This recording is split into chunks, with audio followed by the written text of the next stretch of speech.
अस्सलाम वालेकुम बच्चों। ये लाहौर बोर्ड का 2018 का उर्दू का पेपर है। क्लास 11 का इंटर पार्ट 1 का उर्दू लाजमी। अच्छा, ये दूसरे ग्रुप का पेपर है। पहले ग्रुप में जो है वो उर्दू जो है ना, लाजमी नहीं था। वो उर्दू आला या इस तरह करके आला लिखा हुआ था। कहने का मकसद ये है कि आप जो है, जो नॉर्मल स्टूडेंट्स हैं, उनका जो है उर्दू लाजमी का पेपर होता है। तो 2018 में उर्दू लाजमी का एक ही पेपर हुआ था, क्योंकि उसके जब मैं एमसीक्यूज कर रहा था, वो दूसरा जो पेपर था ग्रुप 1 का, पहले ग्रुप का, तो उसमें जो है वो कुछ अजीब अजीब चीजें आ रही थी ग्रामर के अलावा ना। चैप्टर्स वो मेरे पढ़े हुए नहीं थे, वो सिलेबस ही अलग था। तो ये दूसरा ग्रुप जो है 2018 का लाहौर बोर्ड, ये जो है आपसे कंसर्निंग है लाहौर बोर्ड वालों के। और ये भी मैं बताता चलूँ कि बहुत सारे लोग मेरी वेबसाइट पे विजिट कर रहे हैं, मैं देख रहा हूँ। कल उर्दू का पेपर है, पंजाब बोर्ड के सारे बोर्ड्स का। और मेरी वेबसाइट पे फेडरल बोर्ड के नोट्स हैं। फेडरल बोर्ड की बुक चेंज हो चुकी है, पहले वो लोग पंजाब बोर्ड यूज करते थे, अब फेडरल बोर्ड वाले जो है वो केपीके की यूज करते हैं, पिशावर बोर्ड की बुक यूज करते हैं। तो बहुत सारे बच्चे, ग्रामर तो ठीक है आपकी सेम है तकरीबन, लेकिन बहुत सारे बच्चे अपना टाइम वेस्ट कर रहे होंगे वहां जाके, वो जो है ना फेडरल बोर्ड की वो कर रहे होंगे, एमसीक्यूज देख रहे होंगे। तो कल उनको नुकसान होगा। तो आप जब भी वेबसाइट पे जाते हैं, इंटरनेट पे सर्च करते हैं कोई चीज, तो आप ये देख लिया करें कि वो चीज आपके सिलेबस की भी है कि नहीं है। तो अभी तक जो मैंने देखा है, रावलपिंडी बोर्ड और लाहौर बोर्ड, इन दोनों की चीजें सेम है। मुल्तान बोर्ड की या पता नहीं किसी और बोर्ड की, मैं बहावलपुर की किसी देख रहा था, तो वो थोड़ा सा मुझे डिफरेंट लगा। लेकिन मेरा ख्याल है कि पंजाब के जितने भी बोर्ड हैं उनके सिलेबस सेम होना चाहिए। लेकिन चलें, अगर सेम नहीं भी है तो इतना मैं बता दूं आपको कि लाहौर बोर्ड वाले और रावलपिंडी बोर्ड वाले, क्योंकि ये बड़े शहर हैं लाहौर और रावलपिंडी, इनका सिलेबस जो है वो सिलेबस भी सेम है और पेपर भी ऑलमोस्ट सेम है। यानी जो पेपर के क्वेश्चंस है ना, वो भी एक जैसे हैं तकरीबन, कोई फर्क नहीं है। तो मेरा ख्याल है कि लाहौर बोर्ड वालों को अगर अच्छी तैयारी करनी है तो वो रावलपिंडी बोर्ड के सारे पेपर्स कर लें। और रावलपिंडी बोर्ड वाले जो हैं वो रावलपिंडी बोर्ड वाले भी कर रहे हैं, लाहौर बोर्ड वाले भी कर लें। आपस में एक दूसरे के पेपर लाहौर बोर्ड वाले और रावलपिंडी बोर्ड वाले कर सकते हैं, क्योंकि आपके तकरीबन सारे सब्जेक्ट सेम है, सारे पेपर्स आपके सेम है। ठीक है, तो चलें चलते हैं एमसीक्यूज की तरफ। पहला एमसीक्यू है जनाब, नज़म या नसर में किसी सियासी सियासी तारीखी मजहबी या अफसानवी वाक़े की तरफ इशारा तलमी कहलाता है। हम ज़्यादातर तारीखी देखते हैं, तो यहाँ पे तो उसने मजीद बहुत ब्रॉड डेफिनेशन कर दी है, बहुत जो है ना ज़बरदस्त किस्म की। किसी सियासी तारीखी मजहबी या अफसानवी वाक़े की तरफ इशारा करना, उसे तलमी कहते हैं। अब मैं तो अब तक सिर्फ तारीखी समझ रहा था। ठीक है, मैं ज़ाहिर साइंस टीचर हूँ, मैं अब जो है ना उर्दू सिर्फ जस्ट, जैसे आप स्टूडेंट हैं उर्दू के पढ़ रहे हैं ना, वैसे मैं भी जो है ना कोई उर्दू का स्पेशलिस्ट तो हूँ नहीं। तो वो सिर्फ जो है आप लोगों के लिए कि चलो यार हेल्प हो जाए। आगे जनाब है, सेकंड एमसीक्यू है, किसी एक चीज को किसी दूसरी चीज के मानंद करार देना। किसी एक चीज को किसी दूसरी चीज के मानंद करार देना। ठीक है ना। अब मैं ये कहता हूँ कि किसी भी चीज को मैं कहता हूँ यार, ये जो चीज ए है ये बी की तरह खूबसूरत है। ठीक है, तो जब भी मैं की तरह की बात करता हूँ, मानंद करार देता हूँ, तो इसे जो है ना हम कहते हैं तशबीह। ठीक है जी। किसी एक चीज को किसी दूसरी चीज के मानंद करार देना क्या होता है? तशबीह होता है। अच्छा, तीसरा एमसीक्यू है, लड़कों ने शोर मचाया। शोर जो है ना वो होता है, मुजक्कर है, लड़कों ने शोर मचाया। चौथा एमसीक्यू है, अरकान इस्तिआरा की तादाद 3 है और अरकान तशबीह की तादाद 5 है। ये मैं हर दफा बताता हूँ, जब भी इन दोनों में से कोई क्वेश्चन आ जाए दूसरे का मैं लाजमी बताता हूँ। अरकान दो ही तो हैं, अरकान इस्तिआरा और अरकान तशबीह। अच्छा, पांचवा है, नाजिया और शाजिया ने कहा हम बाजार जाएंगे। दो हो गई है ना, प्लूरल हो गया है, तो इसलिए यहाँ पे गे का लफ्ज इस्तेमाल होगा, गी नहीं होगा। नाजिया और शाजिया ने कहा हम बाजार जाएंगे। ठीक है जी। छठा है, वो चीज जिसके साथ किसी दूसरी चीज को तशबीह दी जाए। अब देखें, वो चीज जिसके साथ किसी दूसरी चीज को तशबीह दी जाए, यहाँ पे एक चीज है। जैसे मैं तशबीह देता हूँ, सब कोई बंदा तशबीह देता है अपने बेटे को चांद से। ठीक है, तो वो चीज जिसके साथ किसी दूसरी चीज को तशबीह दी जाए, वो अपने बेटे को तशबीह दे रहा है ना। सही है, किसी दूसरी चीज से तशबीह दे रहा है। तो यहाँ पे मैं जो है ना बेटे को दे रहा हूँ चांद से तशबीह। ठीक है। अच्छा, अब असल जो रेफरेंस है वो क्या है, वो चांद है ना, असल तो खूबसूरती तो उसकी है। सही है। तो चांद से तशबीह दी जा रही है ना, वो चीज जिसके साथ किसी दूसरी चीज को तशबीह दी जा रही है।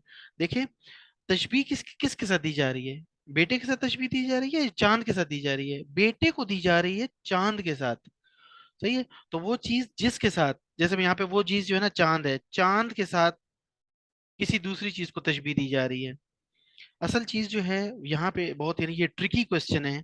उर्दू में माशाल्लाह देखो ट्रिकी क्वेश्चन आ गया ये, कि जिसको तशबीह दी जा रही है वो चीज जिसके साथ, ये नहीं कह रहा कि वो चीज जिसको तशबीह दी जा रही है। तशबीह किसको दी जा रही है? बेटे को। किसके साथ? चांद के साथ।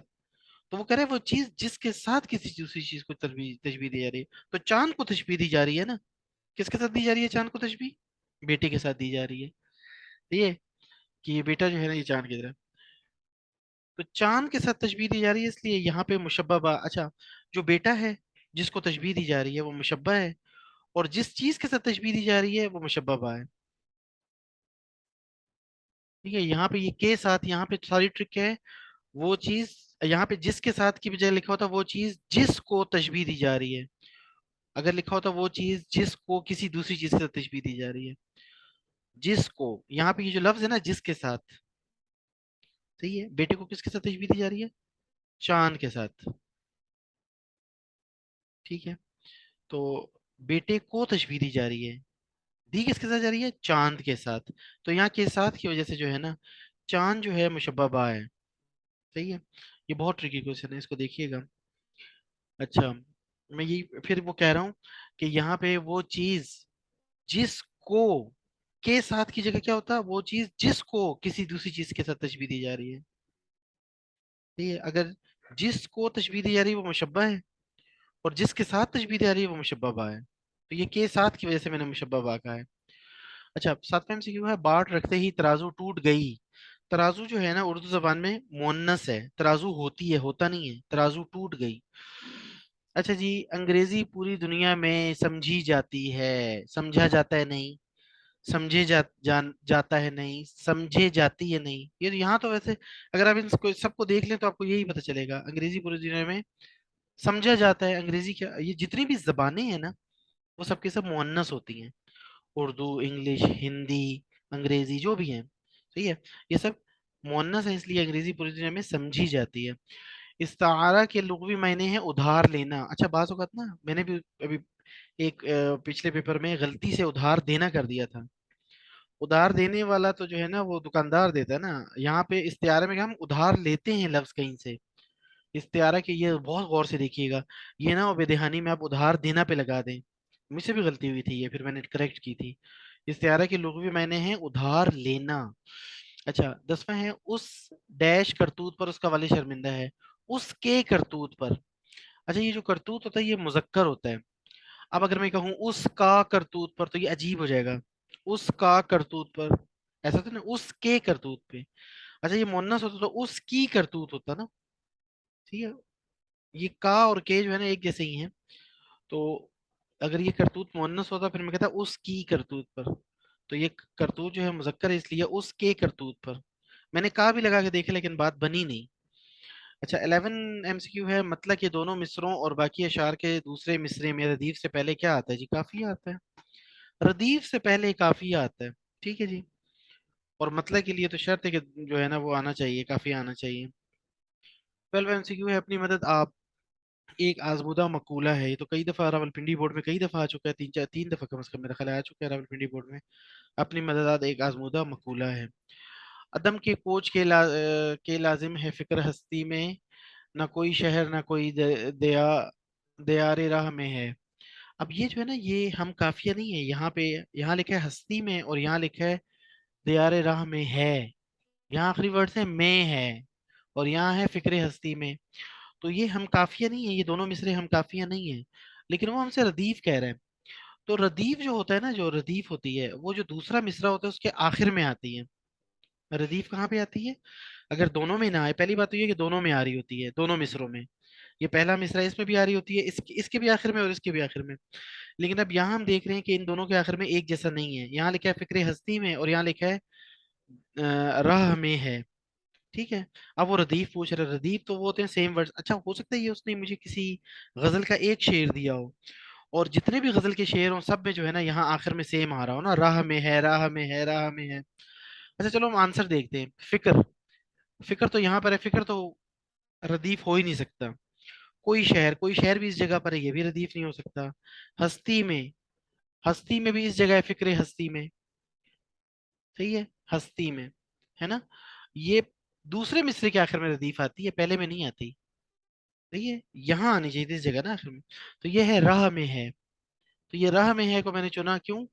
क्योंकि आमतौर पे ये दूसरे मिसरे के आखिर में आती है ना रदीफ, पहले मिसरे के आखिर में नहीं आती। ठीक है जी, इसलिए मैंने राह में है सुना, ये इसको चुना। अदरवाइज दो तीन शेर होते तो ज्यादा आसानी से जो है ना हम रदीफ चुन सकते थे। अच्छा, चौदहवां, अल तसरीफ का मौजू क्या था जी? अल तसरीफ का मौजू था तिब और जिराहत।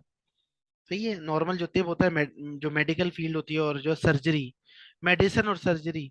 लेकिन इसमें ज्यादातर जो बातें थी वो सर्जरी की थी, क्योंकि जो तिब पे जो है ना पहले से बहुत सारी किताबें लिखी हुई थी।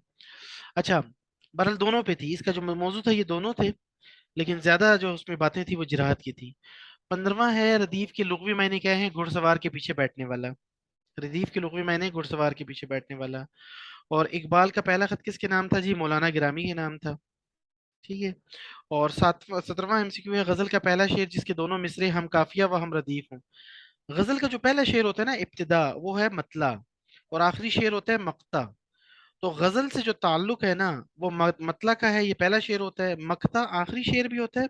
और इसमें तखल्लुस का होना भी जरूरी है, तब मक्ता कहेंगे। अगर तखल्लुस नहीं होगा तो फिर मक्ता नहीं कहेंगे, फिर आखिरी शेर कहेंगे। और काफिये का भी ताल्लुक है, जाहिर है वो होते हैं बीच में, लेकिन अभी यहाँ नहीं है। 18वां एमसीक्यू है, सर सैयद खाने के बाद क्या पीते थे? सर सैयद खाने के बाद दूध पीते थे। ठीक है जी। 19वां है, गजल का आखिरी शेर जिसमें शायर अपना तखल्लुस इस्तेमाल करता है, उसको मक्ता कहते हैं। भी मैंने कहा कि गजल के आखिरी शेर को मक्ता कहेंगे अगर उसमें शायर ने अपना तखल्लुस इस्तेमाल किया है। अगर तखल्लुस इस्तेमाल नहीं किया तो फिर उसको मक्ता नहीं कहेंगे, फिर उसको आखिरी शेर ही कहेंगे। 20वां है जी, सबक चराग की लौ के मुसन्निफ का नाम क्या है जी? हाजरा मसरूर साहिबा ने जो है ये लिखा है। यहाँ पे एक मिनट हम देख भी लेते हैं, ये बुक आपकी जो है ना मैंने रखी हुई है, ये सेम बुक इस्तेमाल हो रही है। ये देखिए जी, चिराग की लौ, हाजरा मसरूर। ठीक है, चिराग की लौ, हाजरा मसरूर। तो आपकी ये एमसीक्यूज लगाने के लिए मुझे बकायदा मैंने बुक डाउनलोड की हुई है, और मुझे जो है ना बहुत सारे जो एमसीक्यूज हैं उनके लिए इस बुक में, तो ये सर्च भी नहीं होता इसमें। ऐसा भी नहीं है कि मैं लिखूंगा तो कंट्रोल एफ करके सर्च कर लूंगा। इसमें बाकायदा जो है वो पेजेस इस तरह पलट पलट के ना जाके उस चैप्टर में जाके उस चैप्टर को पढ़ के करना पड़ता है।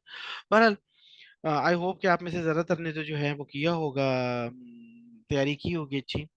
लेकिन फिर भी चले एक दफा अगर ये मेरे साथ ये मेरी वीडियो देख के रिवीजन कर लेंगे तो उम्मीद है कि बेहतरी हो जाएगी। चलें जी, विश यू गुड लक, अल्लाह करे आप लोगों का पेपर कल अच्छा हो जाए। अब मैंने, ये मेरी आखिरी वीडियो है उर्दू से रिलेटेड।